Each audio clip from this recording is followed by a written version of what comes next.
Shalom kekasih Tuhan. Apa kabar hari ini? Jumpa lagi dengan saya, Pak Yoyo, dalam Embun Pagi. Kekasih Tuhan, saya percaya bahwa setiap warga negara Indonesia, termasuk saudara dan saya, pasti tahu bahwa Bapak Joko Widodo adalah Presiden Republik Indonesia. Apalagi jika kita sebagai warga negara yang lahir dan dibesarkan di Indonesia. Namun demikian, pertanyaannya adalah, apakah Anda mengenal Bapak Joko Widodo?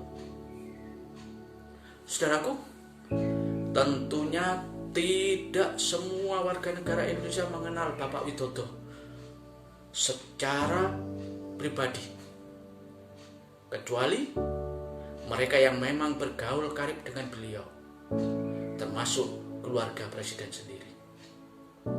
Kekasih Tuhan, begitu pula dengan yang terjadi kepada setiap orang Kristen. Pasti mereka tahu bahwa Yesus Kristus adalah Tuhan dan Juru Selamat manusia. Lebih-lebih bagi mereka yang memang dilahirkan di dalam lingkungan keluarga Kristen. Akan tetapi, apakah setiap orang Kristen mengenal Tuhan Yesus Kristus secara pribadi? Kekasih Tuhan, Alkitab secara khusus Injil Markus pasal 4 ayat 35-41 mencatat akan adanya sebuah fenomena yang menarik dan menggelitik hati saya. Fenomena itu adalah mengenai fakta dari para murid Tuhan yang mula-mula. Ternyata, kekasih Tuhan, mereka, para murid yang mula-mula itu tidak mengenal Tuhan Yesus Kristus secara pribadi. Sekalipun setiap harinya mereka selalu ada bersama-sama dengan Tuhan. Sudah bisa baca itu di dalam Markus 4 ayat 41. Mereka berkata seperti ini, siapakah gerangan orang ini sehingga angin dan danau pun taat kepadanya? Saudaraku, mereka tidak mengenal Tuhan, padahal setiap hari ada bersama dengan Tuhan. Apalagi orang Kristen yang seperti kita ini, seperti saudara dan seperti saya, yang hidup tidak sejaman dengan Tuhan Yesus Kristus. Tuhan yang menyusul menjadi manusia. Kekasih Tuhan, karena itu mari kita akan belajar untuk mengenal Tuhan Yesus secara pribadi, seperti yang diajarkan di dalam kitab Injil Markus pasal 4 ayat 35-41 tadi. Ada dua cara untuk mengenal Tuhan secara pribadi, yaitu yang pertama, mengenali Tuhan Yesus melalui kasih-Nya. Saudaraku, waktu itu para murid diajak oleh Tuhan Yesus untuk menyeberang menuju ke Gerasa, karena di sana ada seseorang yang sedang menunggu kasih Tuhan untuk disembuhkan dari kerasukan setan. Ya. Di Gerasa ada seorang gila yang hidup di kuburan. Anda bisa baca itu Injil Markus 5 ayat 1-20. Sedang menantikan kedatangan Tuhan, dan Tuhan Yesus oleh kasih-Nya tahu akan itu.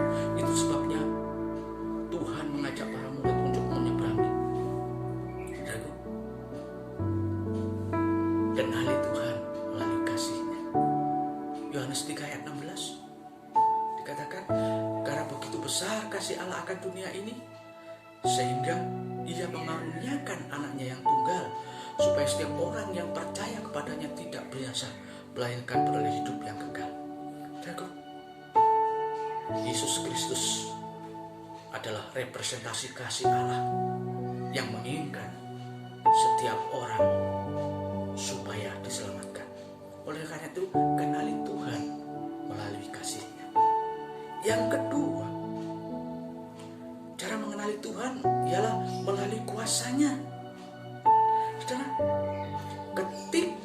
mereka sedang naik, berada di atas perahu, sedang menyeberangi Danau Galilea. Padahal sebagian besar para murid itu adalah nelayan. Tiba-tiba mengamuklah taufan yang dahsyat dan ombak itu menyembur masuk ke dalam perahu, sehingga perahu itu mulai penuh dengan air dan para murid mulai kebingungan. Kemudian mereka membangunkan Yesus yang serta dengan mereka. Kemudian Tuhan Yesus bangun dan menghardik angin itu dan berkata kepada danau, "Diam, tenanglah." Lalu angin itu reda dan danau itu pun menjadi teduh sekali. Kuasa Tuhan Yesus menghentikan angin yang mengamuk dan danau yang bergelombang menghempas perahu. Kenali Tuhan melalui kuasanya. Tuhan Yesus berkata seperti ini di Matius 28 ayat 18. "Kepadaku telah diberikan segala kuasa di surga dan di bumi." Oleh sebab itu kenali dia, kenali kuasanya.